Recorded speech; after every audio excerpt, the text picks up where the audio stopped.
ओए होए मजे देख रहे हो जिंदर पाजी के। एक हफ्ते रॉ में मिल गए रॉक और आज रॉ के एपिसोड में उनको मिल गया है सेथ रॉलिंस के सामने वर्ल्ड हेवीवेट चैंपियनशिप के लिए मैच। मतलब वो है ना डायलॉग फेमस सा कि जिंदगी हो तो ऐसी वरना। Okay, hello chatters, my name is Rohit and you are watching Wrestle chatter.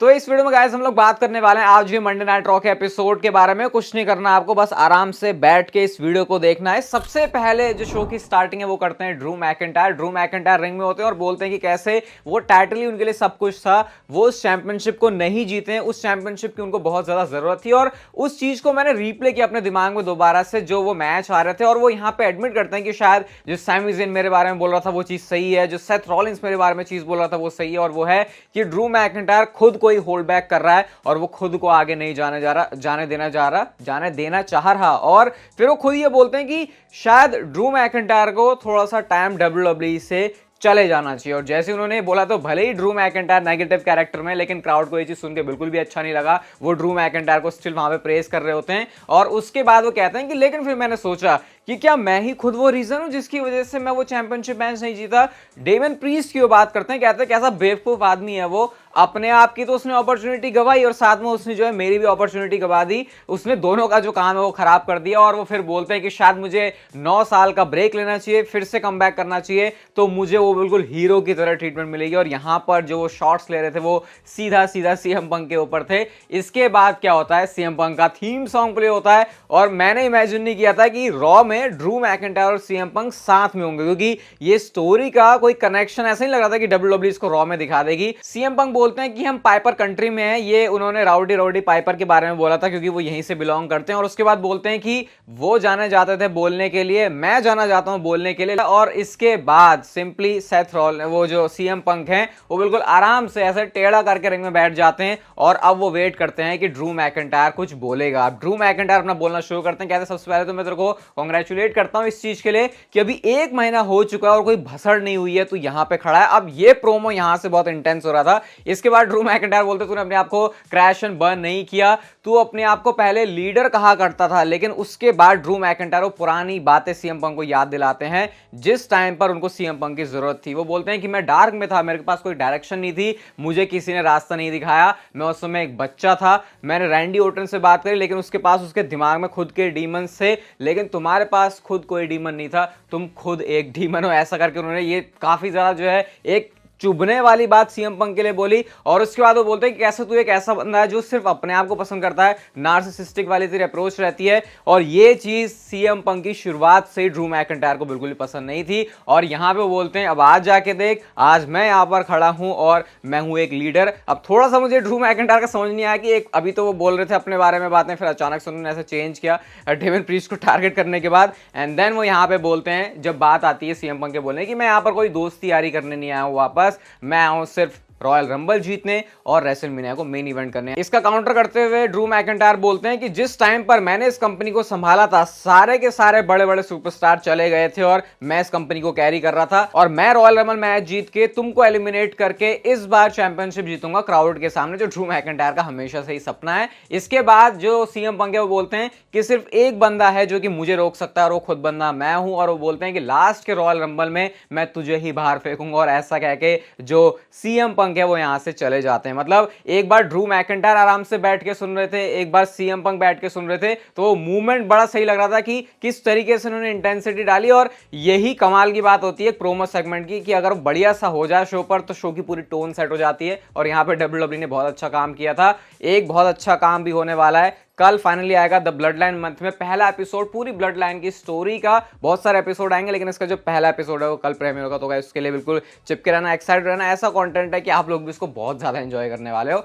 अब चलते हैं हम अगली चीज की तरफ जो शो पर थी, और ये था फिन बैलर और टोमासो ciampa के बीच में मैच। जॉनी गार्गानो ने किसी तरीके से हेल्प तो करी, लेकिन पता नहीं वो कैसी हेल्प थी, मुझे हेल्प भी नहीं लगी कि सिर्फ टच करने से मदद हो जाती है क्या। लेकिन जो भी था, इस तरीके से जो टोमासो ciampa है वो वाला मैच जीत गए हैं और DIY नेक्स्ट नजर आ रही है यहाँ पे, जो कि चैंपियनशिप के लिए चैलेंज करने वाली है। इसके बाद गाइस शो पर Ludwig Kaizer versus coffee Kingston का मैच था, और यहाँ पर सिर्फ और सिर्फ रेट्रिब्यूशन के लिए आए थे लुडविग काइजर। जिस तरीके से उन्होंने कोफी किंगस्टन को मारा है, मतलब ये मैच डबल काउंट आउट में खत्म हो गया, और उसके बाद भी जिस तरीके से वो कोफी किंगस्टन के सर के पीछे पड़े हुए हैं, स्टील स्टेप्स पर उन्होंने जिस तरीके से उनको बजाया है, और जो पूरी जो चेयर ही है वो फेंक के मारी, और उस पर जो क्या मस्त कोफी किंगस्टन का सेल था, वो स्पॉट तो बहुत ही मस्त लगा। और उसके बाद जाके वो बोलते भी हैं कि इसने मेरे भाई का विंची का हेड लिया तो मैं इसका हेड लेने आया था। तो ऐसा करके उन्होंने अपने बदले लेने की बात करी, और कोफी किंगस्टन की होपफुली जो हालात हैं वो सही होंगे यहाँ पे। अगली चीज होती है गाइस शो पर, और शायद थोड़ा सा अजीब लगे सुन के, लेकिन मेरे को ये विमेंस डिवीजन का कितने टाइम के बाद एक सबसे बेस्ट प्रोमो सेगमेंट लगा है। नाया जैक्स की एंट्री होती है रिंग में, और रिंग में आने के बाद वो माइकल कोल का इंटरव्यू कर रहे होते हैं, और वो ये बोलती हैं कि लोग शॉक क्यों हो रहे हैं कि मैंने बेकी लिंच को हरा दिया, मैं डिफरेंट नाया जैक्स हूं। और उसके बाद वो ये भी माइकल कोल को भी धमका देती है, तो माइकल कोल की भी वहां पे थोड़ी सी फट जाती है। एंड देन यहाँ पर वो बोलती हैं कि मेरा फोकस जो है रॉयल रंबल में है, और उसके बाद रेसलमेनिया में जाने का है, मुझे कोई भी नहीं रोक सकता, चाहे वो रिया रिप्ली क्यों ना हो, चाहे वो ईओ स्काई ही क्यों ना हो। और ऐसा बोलते ही रिया रिप्ली की वहां पर एंट्री हो जाती है। एक real tough competition women's division में कुछ वैल्यू ये दोनों ऐड करने वाले हैं, ये चीज मुझे सिर्फ इस सेगमेंट से पता चल गई।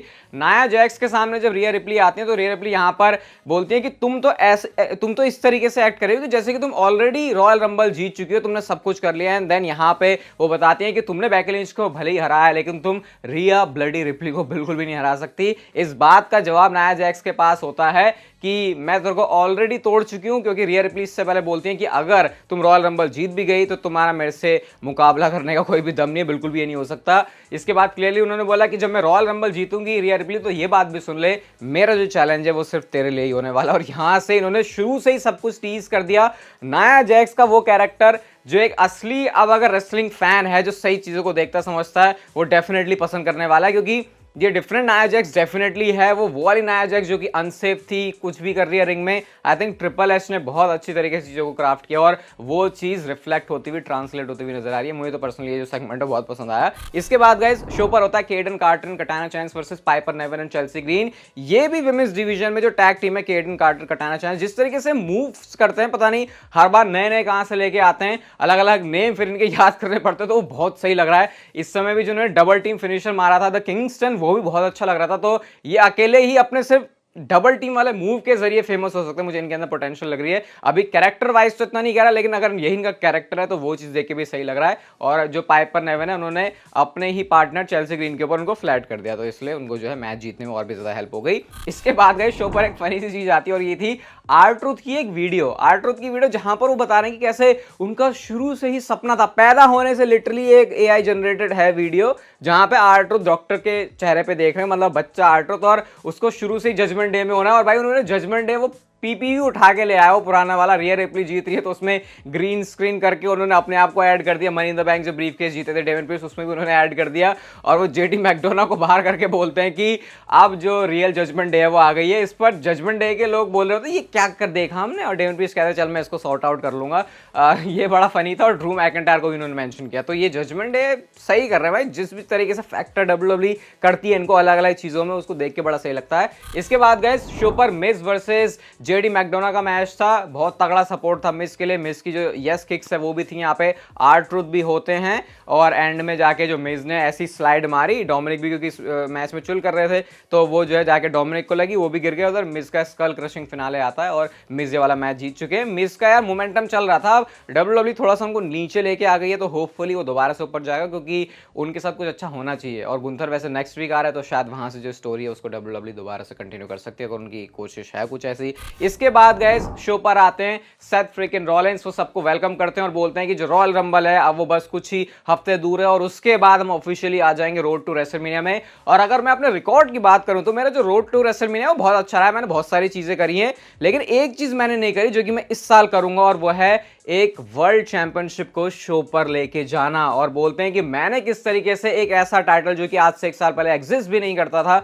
उसको मैंने इतना इंपॉर्टेंट बना दिया है। और सच में ये काम सेथ रॉलिंस ने किया। किया तो उसके लिए उनको अप्रिशिएट करना पड़ेगा। इसके बाद वो बोलते हैं कि मैं एक वर्क होर्स की तरफ काम कर रहा हूं, मेरा काम अभी खत्म नहीं हुआ है, अभी मैं किसको हराने जा रहा हूं रेसलमेनिया में। तो वहां पर सीएम पंक के यहाँ पे जो नाम है वो लिए जा रहे होते हैं, लेकिन ऐसा लगा कि सेथ रॉलिंस उस चीज में इतना इंटरेस्टेड नहीं है। बट गाइस तभी थीम सॉन्ग प्ले होता है द मॉडर्न डे महाराजा जिंदर महाल का। जिंदर महाल की एंट्री होती है, क्राउड को वहां पर जो बू वाला रिएक्शन है वो साफ वहां पे सुना जा सकता था। और वो बोलते हैं कि मैंने पिछले हफ्ते रॉक के साथ जो 5 मिनट में चीज करी ना, वो इतनी रेवोल्यूशनरी थी कि तू वो पिछले 5 सालों में नहीं कर पाया। ये जिंदर महाल का कहना था सेथ रॉलिंस के लिए। और उसके बाद बोलते हैं कि तुम्हारा एजेंडा है इन बेवकूफ लोगों को एंटरटेन करने का, तुम्हारे पास भले ही ये चैंपियनशिप है लेकिन तुम्हारे अंदर इतना जिगरा नहीं है कि तुम सच बात बोल सको। मेरे को देखो, मैं फॉर्मर चैंपियन हूं, मैंने रैंडी ओर्टन को हराया है और मैं इस तरीके से डिसरिस्पेक्टेड नहीं हो सकता बिल्कुल भी। वो सेथ रॉलिंस को बिल्कुल आंखों में आंखें डाल के देखने के लिए बोलते हैं और बोलते हैं यू हैव माई अटेंशन। तो इस बात का जवाब सेथ रॉलिंस के पास होता है, कहते हैं